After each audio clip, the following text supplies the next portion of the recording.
It's so stupid. 22%, 5 minutes, it dropped to 2%.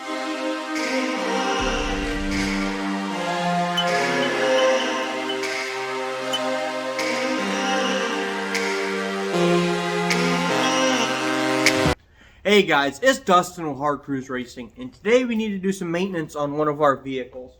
Now this is a 2005 Dodge 3500 dually Cummins automatic with a split shaft. Now why do I say all those specs? Well, because if you walk into your parts store, such as O'Reilly, which is where we're going, and you tell them you need a U-joint for a Dodge Cummins 3500, they're going to look at you like you're crazy. Primarily because if they look it up in their system, there is a long list of possible options. And I'm talking everything from some massive U-joints to some little bitty U-joints to ones that are about 2 thousandths off from each other. And, well, you kind of need to know exactly what you need. Now, they think they've ordered the U-joint that I need. But here's my issue. I called them up the other day and they tell me, well, with all the specs you've given us, there are a couple options, and they're just slightly off from each other, so can you bring your U-joint in? Now, it's like single digits. I don't know if you can see my breath. It's single digits, and I wasn't really wanting to climb in the snow. So, I found my old U-joint that I replaced like 3 or 4 years ago on the same truck, same U-joint, and I tried to take that in, but I didn't have the end caps. I had the U-joint itself, but I couldn't find the caps for it. And they said the measurements that they need are off the caps. So I need to take this U-joint off. It's cold. And my dually doesn't exactly fit in my shop, not to mention you're sitting on top of our stage rally pickup cab right now. So I don't really have room. You're going to want to impact if you have one. If not, you're going to want a breaker bar. Everything's going to be pretty tight. If all you have is a ratchet, I encourage you to use like a 1/2 inch ratchet. Not a small one, because the bolts are going to be a pain. There are 4 bolts on your rear drive shaft connection. Those are going to be 5/8. Again, if you can use an impact, use an impact. Because you're either going to need to be able to rotate the drive shaft to get, the bottom ones, rotate it and get the bottoms again. Or if you have an impact and you don't have to move, you can keep it in one spot and hit it. Way better. I'm using a short 5/8 socket with a small extension connected to our battery powered impact, and I'm doing that so I have just a slight bit of wiggle in there.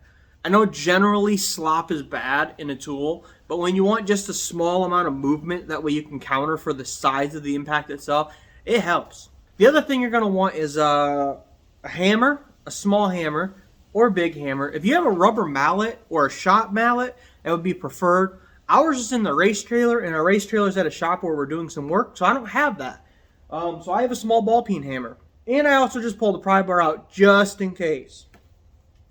Because you can always use a pry bar.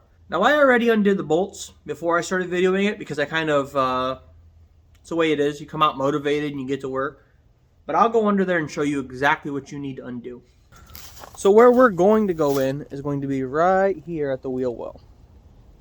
Behind our step, if you have the steps, or right here at the wheel well. We're going to go straight down. And once we get in there, you can see where those bolts were at. Now again, I already removed my bolts. So, next thing I'm going to do is get in there and smack that back with a hammer and get that off of there. So here's the rear axle, and as you can see, I just smacked right here a couple times with a small ball peen hammer. And, it pops right off. Obviously, if you need to clean this surface up, now's your time to do it.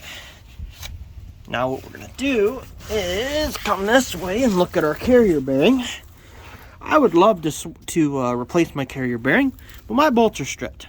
So that's, yeah, that's going to be a pain. Next thing you need to do, though, is you need to undo this clamp, which I will pull this clamp down so you can see it. You need to undo this clamp. It's obviously going to be this little tab. Oop, you're not in focus. You need to undo this clamp. So you need to undo that little tab from inside those little holes. The easiest way to do it is get in behind here with the screwdriver to start the lift, and then slide the screwdriver down this way and pop that out.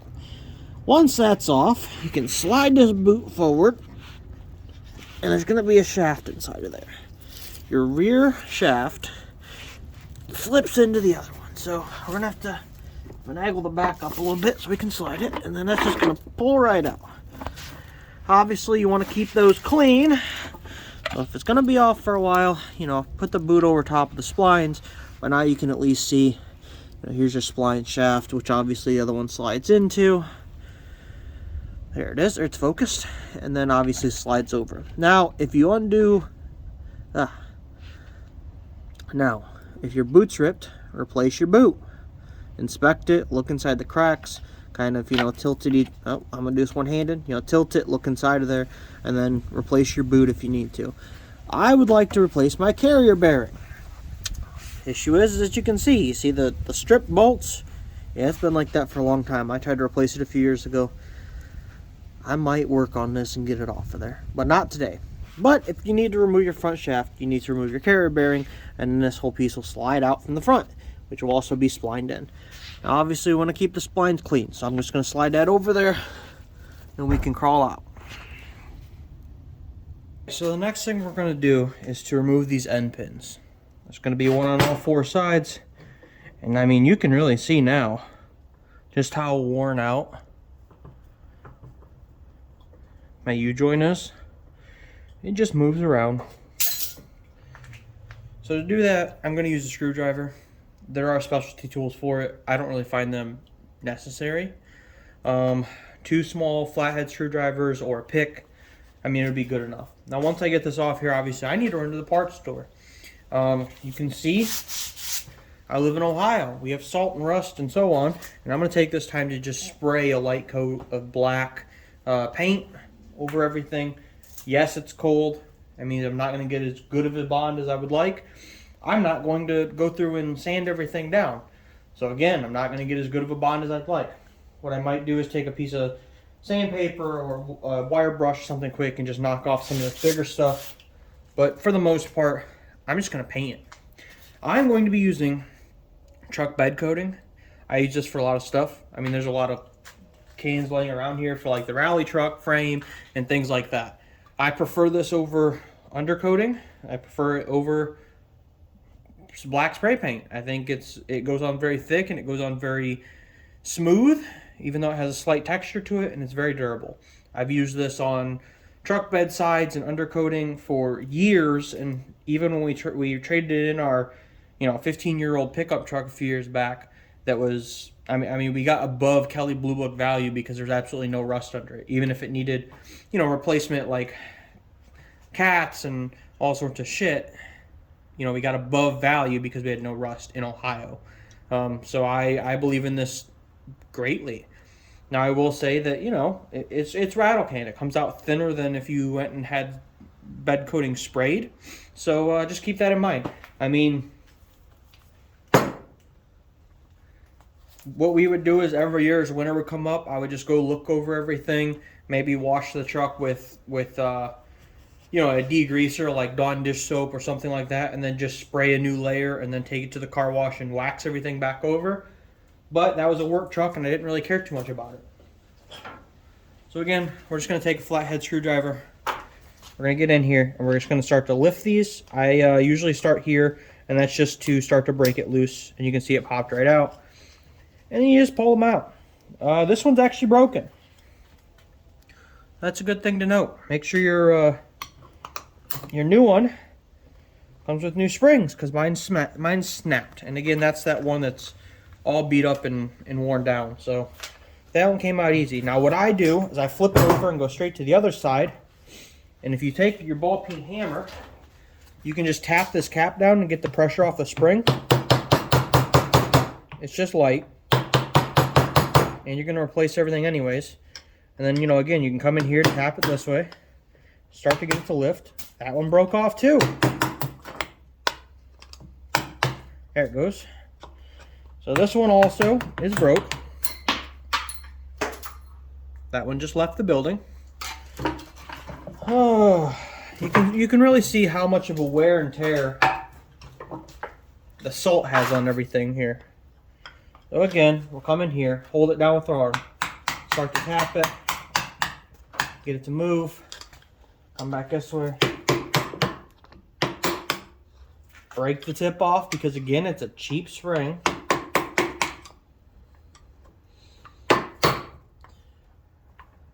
Again, I just hit straight down on that cap. We're going to replace it. Once that starts to lift, you want to hit outward so that way it goes over the edge and get it to lift. Now you can see lift in here so we can get behind it. Now this, stay up there. This is where that second screwdriver really comes in handy.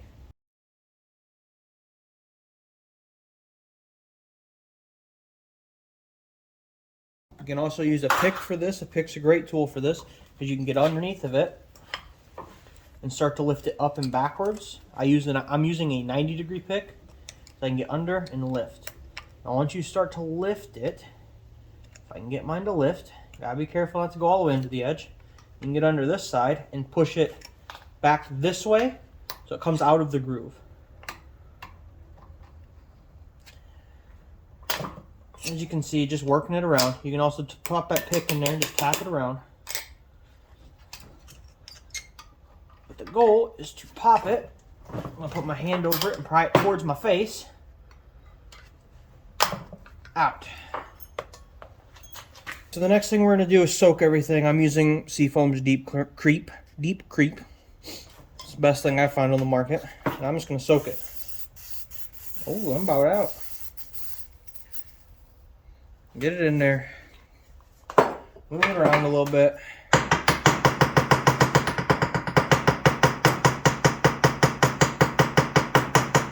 I'm tapping it just to cause vibration.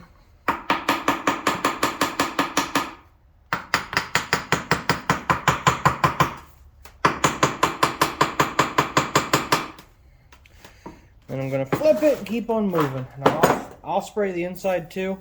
That's just because everything's getting replaced.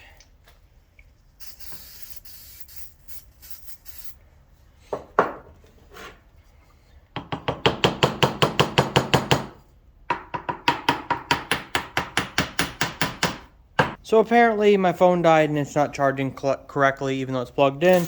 So I'm going to try to get as much information here as I can.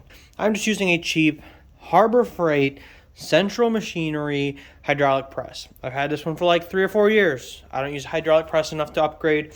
It works fine. Pretty much what I did is I bring this bench over. I set it on there so I can line everything up. The big thing is when you get your blocks in there, make sure they're around the bearing surface, around the outside, and not in the middle of it. Because you obviously can't press through something.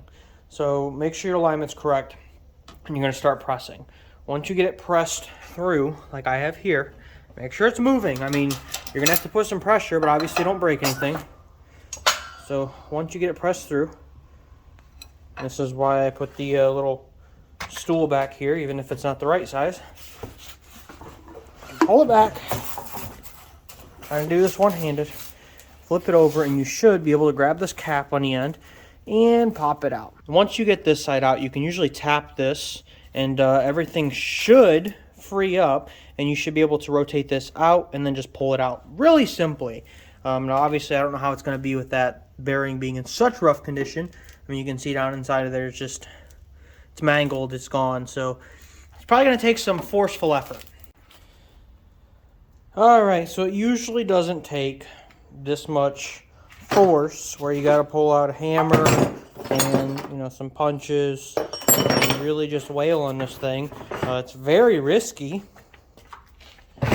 Usually you can just grab those caps by hand and rotate them off. This is one of the caps that was on the other end of it. And when it's on there, I mean, you literally just grab it and it rotates right off. But no, this cap, which was on this end, as you can see, is completely just disintegrated. The bearings are just, I mean, there aren't bearings anymore. No bearings fell out. There just simply aren't bearings. So that one was solid, would not come off at all. I grabbed the pliers and tried to get it off. And then the opposite side of this, obviously once this one starts to play around, this one has room to move, is actually shattered inside of there. I don't know if you can see that, or if I can it's come around, but it's actually broken and not straight. So kind of the plan is we got to try to finagle this out or pound it out or whatever words we want to use to say get it out of there. And it's not coming back through this way because it's not round anymore. And it's very risky to do this because you could break off the tips or the whatever you want to call them. So it's very risky, but we'll get it done. Well, I mean, I got it out. You can see just how rough both these sides are. I mean, that side completely is just worn away. I mean, and then this side just starting to. I mean, it was definitely having some wobble in it. Now, one thing I am concerned about is if it'll focus. There's a big chunk missing out over here. Right in there. Where, you know, that cap probably wasn't broken, but it probably actually worn through the cap by looking how, you know, worn out this is. Just wiggling back and forth. So, you know, there's the big worn out edge. And what it looks like is it wore through the cap and started wearing into the side itself. Now, since there's a cap going in it and it's not actually rotating in the pocket, I'm going to leave it from now and just keep it in my mind if that happens again, because I don't want to replace a shaft right now. But you take note of it, and you know if it keeps happening in the future that you need to replace a shaft. But, you know, the best thing I can guess is that, you know, this was wearing out, wore sideways, and then wore into the edge itself. Now, the issue just kind of started showing itself.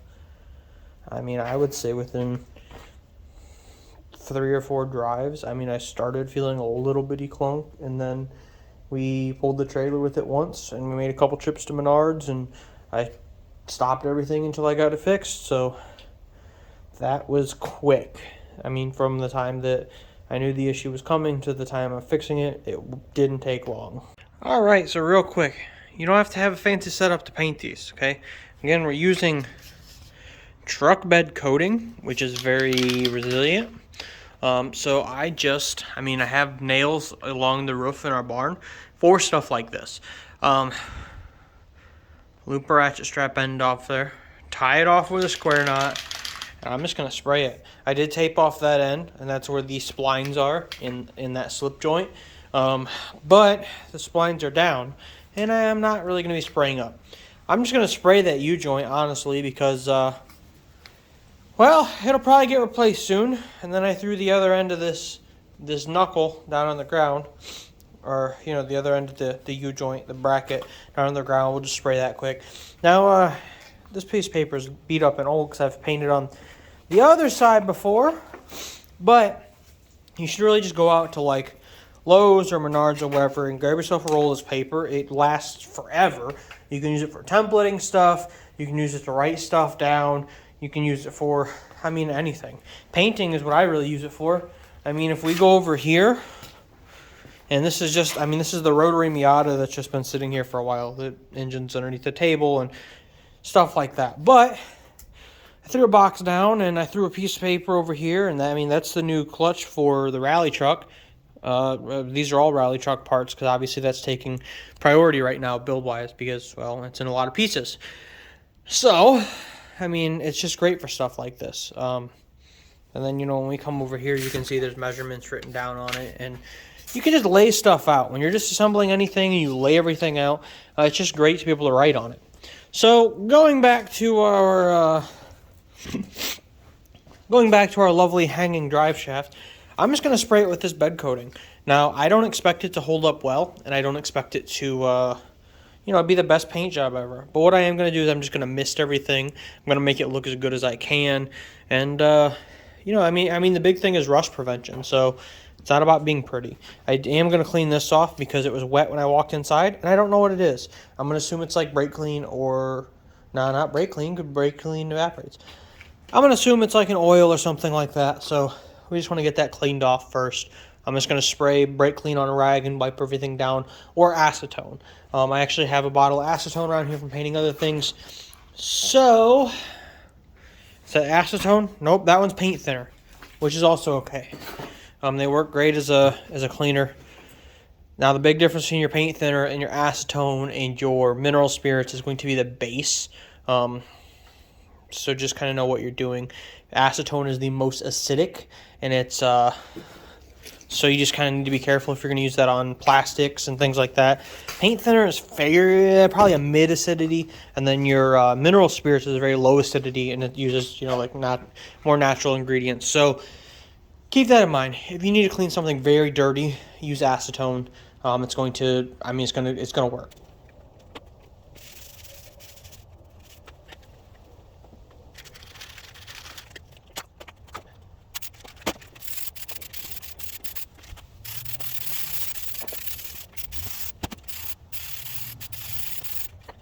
Alright, so I didn't go too crazy on it, just a light coating around everything. Again, this is bed liner, it is textured. I mean, you can see where, I'm not getting inside these caps well, or, I'm not really focused on it. You can see where it's kind of showing through there. I'm not worried about it. My goal was to get something on here just to prevent rust. Now, if you do spray it thick, you could cause issues. Cause issues with balance and things like that. So that's why we sprayed it very thin.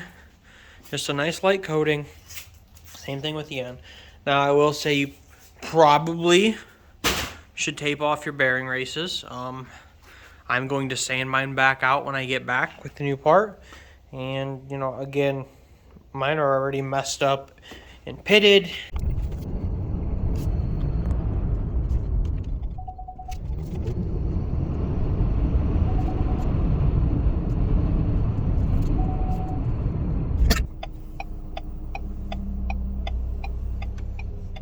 What? What? I've never seen that in this town before. What? That was a triple bed or a triple door pickup truck. That's what I need, the extended cab. There we go. 5.5 minutes to my closest parts store. That is the closest I have ever lived to a parts store. Ever. I mean, like I live in a little cabin now, like a modern cabin in a little wooded area, and I'm only 5 minutes from a parts store. And even when I lived in the city or near the city to go to college, I was still farther than 5 minutes from a parts store. So yeah, that's nice. Alright guys, so I just got back from the parts store. You can see how much nicer that one looks, huh? So first I'm just going to take these off and I'm going to look inside. Everything's pre-greased, and I would say they're packed decent. Now if you wanted to add grease to that, you could. Of course, when you put them back on, make sure you don't have any needles to drop down inside of there, because that'll cause them to wear real quick, huh? So we're obviously just going to check here, where everything's supposed to seal up. Just look it over and inspect everything. Make sure everything moves before you even consider installing it. Now, things that we're going to compare. We're going to compare end caps. Just set it over the end and see, they're the exact same size. And I mean exact. These are press fit in. They cannot be off at all. And then the next thing we're going to do is we're going to double check our body. We're going to make sure that they are the same. Now, remember there's a space at the end of each cap. So, not going to line up to the end, but as you can see, it's dead on.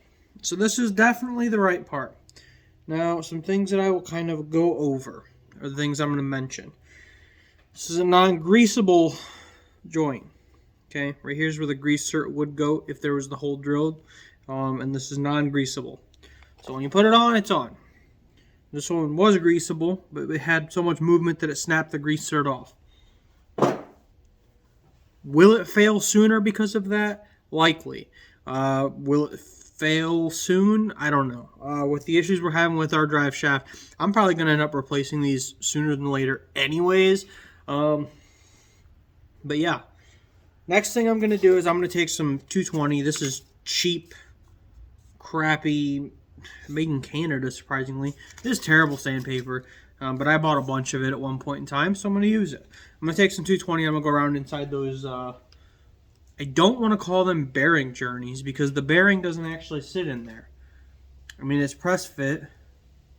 Anyways, I'm going to go inside the inserts where I got a little paint, and I'm going to sand all that out, and then we're going to press everything back together.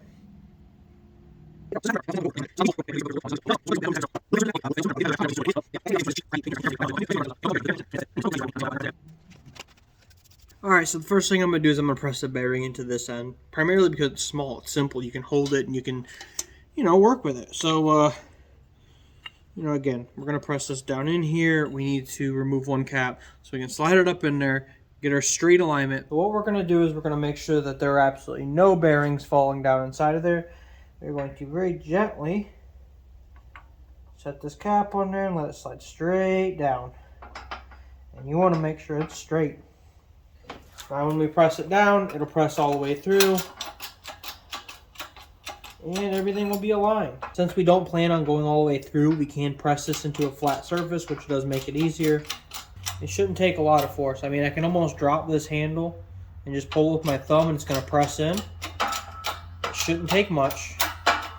Now we're getting a little more force behind it, but we can see everything's lined up. We're going to watch down in here and make sure we're not binding. Just a nice smooth pressure. And now we're going to start looking or trying to envision where that lip in there would be, so that way we can put our pins back in. We don't want to go too far, so we're going to go, where we're just starting to drop inside of there. We're going to stop. Take this end back off. Now is when we kind of want to inspect it. So as we can see, we still have room over here to get our pin in. And then when we come to this side, it's tight, so probably not quite yet here. But what we can do then is we can get this pin in, we can press it just a little further or tap it with a hammer, either or, and then we can get that pin in. Then we're going to do the same thing on the other end and then put everything back together. So, the last thing you're going to do once everything is fairly together, like right now, is we're going to rotate everything and make sure it moves. We don't want slop, but we want it to move. I mean, it's not flopping back and forth. It's nice and tight, but it's where it needs to be, where you can move it easily. And yeah, that's just your real inspection there. That's it. That's how you remove, disassemble, and reassemble a U-joint. This is the same on everything. The only thing you might not have is that slip joint if you have a single piece. In that case, you're going to unbolt the rear like this and pull it straight out of the transmission where there will still be splines. This is, like I said, the same on everything. As a matter of fact, this is the tiny little drive shaft that comes out of like a Miata, or like a RX-7, and here you can see where you're splined on the end and bolted on the other end, and that's where the rear diff would be. And this end with the splines would actually go into the transmission, as we can see right here. See the splines in the back side of the transmission, and everything will slip into it. This gives room to play, move in and out. Not that it matters for this case, but the transmissions for the RX-7s or the Miatas, they both have the same exact splines, different gear ratios, but that's how it works up at that end. We replaced what would be the U-joint at this end, but even on this, I mean, if you look in there, it is just a little press spring and still the same exact U-joint, just tiny, very tiny. Same at that end. And if we come over here, you can see the old drive shaft for the rally truck. This is a stock Ford Ranger drive shaft that goes to their V6, and you can see, I mean, it's almost identical to the one that we have for the truck, which is over here. One for the truck's actually just a little shorter because we have a split shaft, because obviously there's a whole another shaft in front of it. But as you can see, I mean, it's bulkier, but it's pretty much the same thing.